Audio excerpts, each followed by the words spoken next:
mengkolaborasikan kalian semua menjadi satu kelas karena ibu memetakan kebutuhan belajar kalian. Ada yang tidak punya kuota atau tidak bisa gabung dalam kelas Google Meet, ada yang bisa. Jadi yang tidak bisa mereka tetap melaksanakan praktikum di rumah secara berdoa. Ibu pimpin dimulai dari sekarang.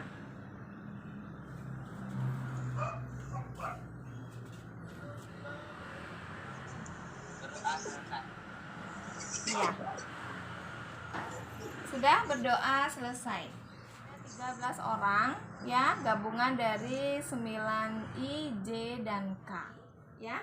Kalian tarik nafas. Tarik nafas, buang nafas sebanyak 3 kali. Ya. 1, tarik nafasnya. Buang. Tarik nafas yang kedua.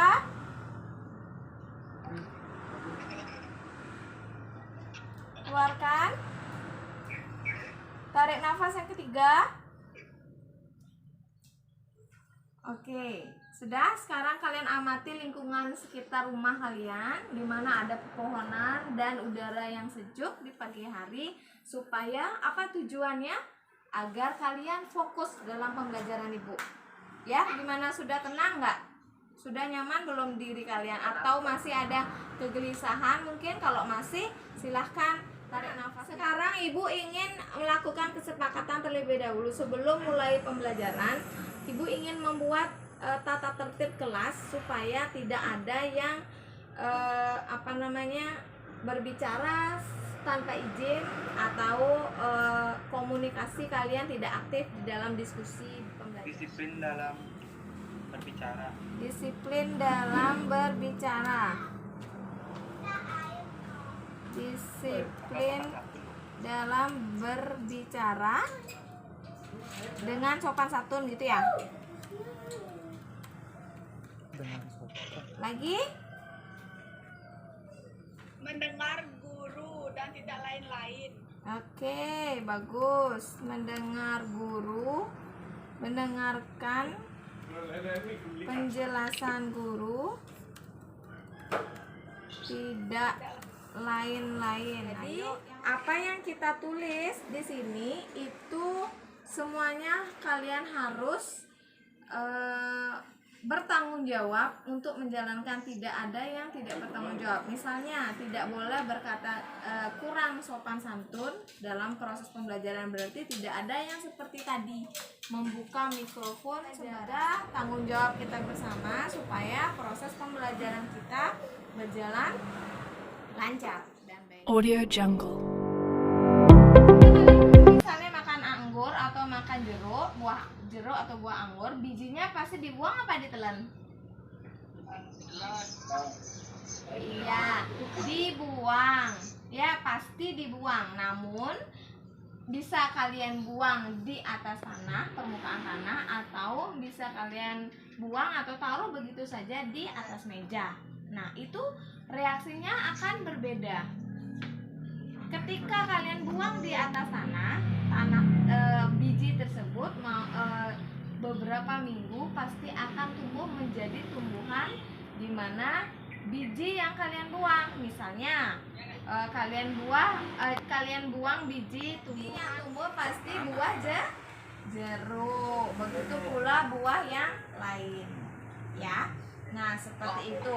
Jadi kalau kalian bijinya di atas meja atau didiamkan di ruang terbuka tanpa media tanah, mau bertahun-tahun atau berbulan-bulan, bijinya pasti akan tetap menjadi biji, tidak mungkin menjadi tumbuhan. Ya, pasti tetap menjadi biji. Oleh karena itu, apa perbedaannya biji yang didiamkan di atas media udara atau media tanah? Apa perbedaannya? Ada yang bisa? Tanah mengandung unsur zat ada yang diperlukan untuk perkembangbiakan. Iya, pintar. Beri aplaus untuk temannya. Nah, ya, jadi media tanah itu memiliki unsur-unsur atau komponen zat mineral yang membantu dalam proses pertumbuhan dan perkembangbiakan salah satunya tumbuhan tersebut. Ya, jadi paham ya.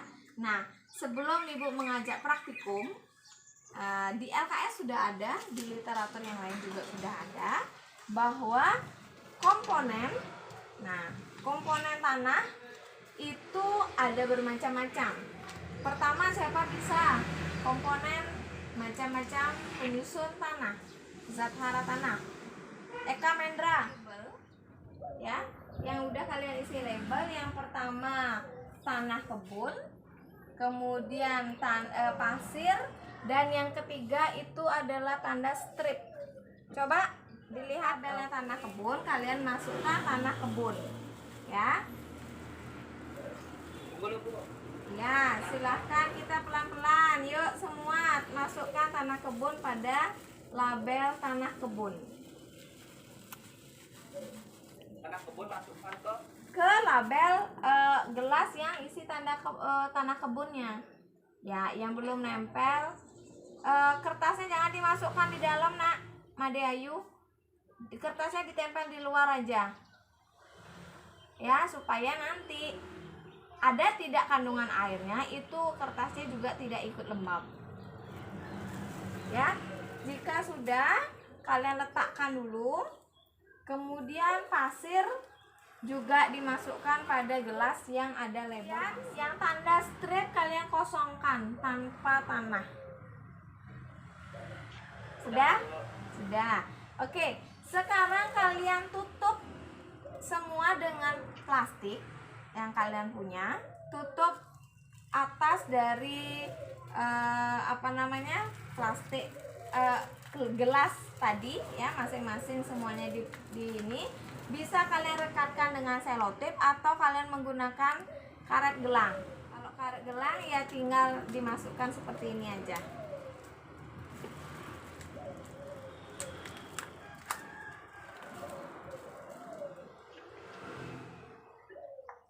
Oke. Udah ya.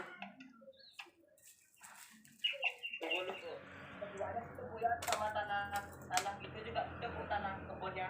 Iya. Ketiganya ditutup seperti ini. Ya, yang rapat, jangan ada sama yang kosong juga. Ketiganya semua ditutup plastik seperti ini tanpa ada aliran udara. Dari 3 produk ini bisa kalian membuat rekaman. Di rekaman tersebut kalian bisa berbicara atau menjelaskan apa yang sudah kalian ketahui dari praktikum itu. Kirim audionya ke Ibu, atau kalian mau mencari foto-fotonya ditempel, kemudian nanti kalian desain yang bagus, kemudian isi penjelasan di sana, boleh seperti itu. Atau option yang ketiga, kesimpulan. Apa sih kesimpulannya? Kira-kira setelah 30 menit itu terjadi, Ibu ingin mengidentifikasi perasaan diri kalian setelah mengikuti praktikum. Pertama, apakah kalian merasa tertarik dengan materi pelajaran hari ini? Jika apapun jawaban kalian, silahkan tulis di chat room sekarang juga. Satu-satu ya. Ini pertanyaan nomor 1. Silahkan kalian tulis. Apakah kalian merasa bosan dengan materi pelajaran hari ini? Silahkan dijawab. Merasa bosan tidak? Tidak bosan.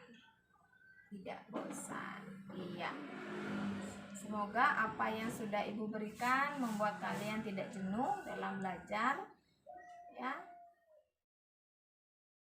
Refleksi yang kedua, tantangan yang masih ditemui mempelajari materi ini dan bagaimana cara kamu berlatih untuk Ajusta, ada yang membuat kamu kesulitan tidak saat melaksanakan praktikum?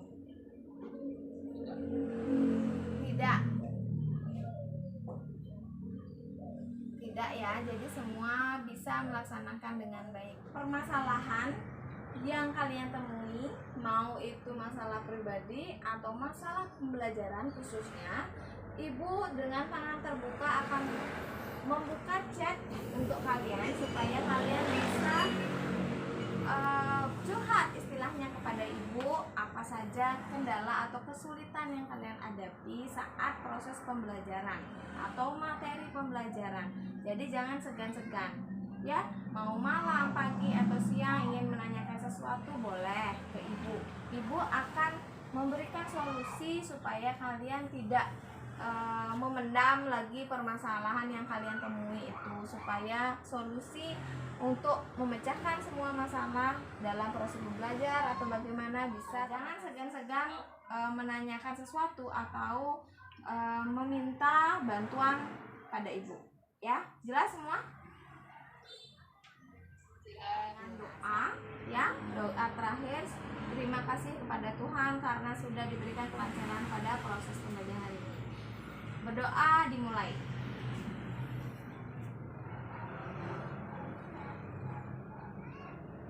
Ya, terima kasih ya Tuhan ya. Berdoa selesai ya. Ibu tutup dengan Parama Santi. Om Santi Santi Santi Om. Sampai jumpa proses pembelajaran nanti. Refleksi perasaan saya ketika merencanakan kegiatan aksi ini ada 3, yaitu senang, tidak sabar ingin cepat-cepat melaksanakan kegiatan aksi. Yang kedua, agak sedikit khawatir dan gugup. Khawatir apakah rencana yang sudah saya susun dengan sempurna dan sangat baik ini dapat diterapkan dengan baik saat pelaksanaannya. Dan gugup dengan respon siswa, apakah siswa mampu merespon dengan baik kegiatan aksi yang nantinya yang saya akan lakukan. Saat saya ketika kegiatan aksi sudah dilaksanakan, perasaan saya senang, sangat senang sekali karena melihat respon siswa yang memang benar-benar aktif dan mampu menerima apa pembelajaran yang sudah saya berikan.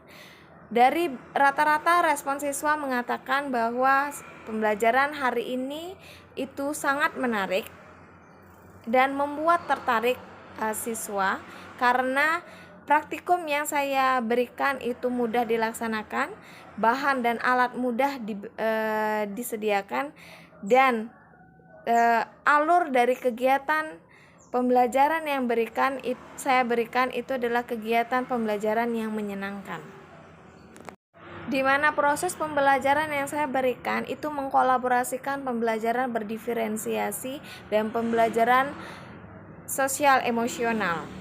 Saya melihat pemetaan kebutuhan belajar anak mulai dari penggunaan teknologi. Saya memisahkan yang mana anak yang memiliki kebutuhan untuk belajar Google Meet dan siswa yang tidak dapat mengikuti pembelajaran Google Meet, sehingga siswa yang tidak bisa mengikuti pembelajaran Google Meet bisa melakukan praktikum secara mandiri di rumahnya. Diferensiasi yang saya berikan untuk peserta didik pada kegiatan aksi di sini adalah saya memetakan kebutuhan belajar siswa dengan melihat profil belajarnya. 3 produk hasil belajar yang dapat dikumpulkan dapat dipilih. Yang pertama yaitu dengan mengumpulkan rekaman audio, kemudian yang kedua membuat infografis, yang ketiga adalah membuat video melaksanakan praktikum. Sosial emosional yang saya terapkan di kegiatan aksi di sini, saya menggunakan 4 kompetensi. Kompetensi yang pertama adalah kesadaran diri. Saya berikan saat pendahuluan sebelum memulai apersepsi. Saya mengajak anak-anak untuk melaksanakan bernafas secara kesadaran penuh dalam sebanyak 3 kali. Kemudian anak tersebut menirukan apa gerakan atau instruksi yang saya berikan sehingga anak menjadi tenang dan nyaman. Itu pula memberikan dampak yang positif nantinya dalam proses pembelajaran berlangsung. Kompetensi yang kedua saya berikan setelah mengajak anak-anak untuk bernapas secara kesadaran penuh. Saya mengajak anak-anak untuk membuat tata tertib yang disepakati secara bersama dalam pembelajaran melalui Google Meet ini. Nah, Keputusan bersama yang sudah disepakati itu harus dilaksanakan secara bertanggung jawab. Jadi tata tertib yang sudah disepakati harus disepakati secara bersama-sama. Kompetensi yang ketiga, proses pembelajaran sosial emosional yang saya terapkan adalah mengidentifikasi perasaan siswa setelah melaksanakan praktikum. Jadi saya memberikan sebuah angket identifikasi perasaan. Tujuannya adalah bagaimana mengukur perasaan dari siswa setelah mengikuti pembelajaran praktikum yang sudah saya berikan. Apakah tertarik, menyenangkan, ada kesulitan atau tantangan, dan bagaimana respon siswa. Kompetensi yang keempat yang saya terapkan, PSC yang saya terapkan adalah home program, di mana di sini mengukur kompetensi daya lenting atau kekuatan. Siswa dapat membangun kekuatan dalam diri sehingga mampu menghadapi sebuah tantangan atau permasalahan yang dihadapi.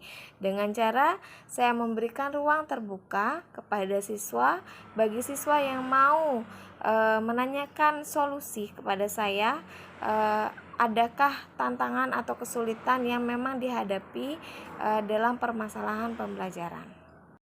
Harapannya dengan adanya ilmu pengetahuan baru yang saya dapatkan pada pendidikan guru penggerak, di mana proses pembelajaran berdiferensiasi dan proses pembelajaran sosial emosional nantinya saya akan terus terapkan pada kegiatan proses pembelajaran berikutnya, karena ini sangat membawa dampak suasana yang menyenangkan bagi murid, sehingga motivasi murid dalam belajar dan semangat belajar murid itu akan terbangun dengan sangat baik pula.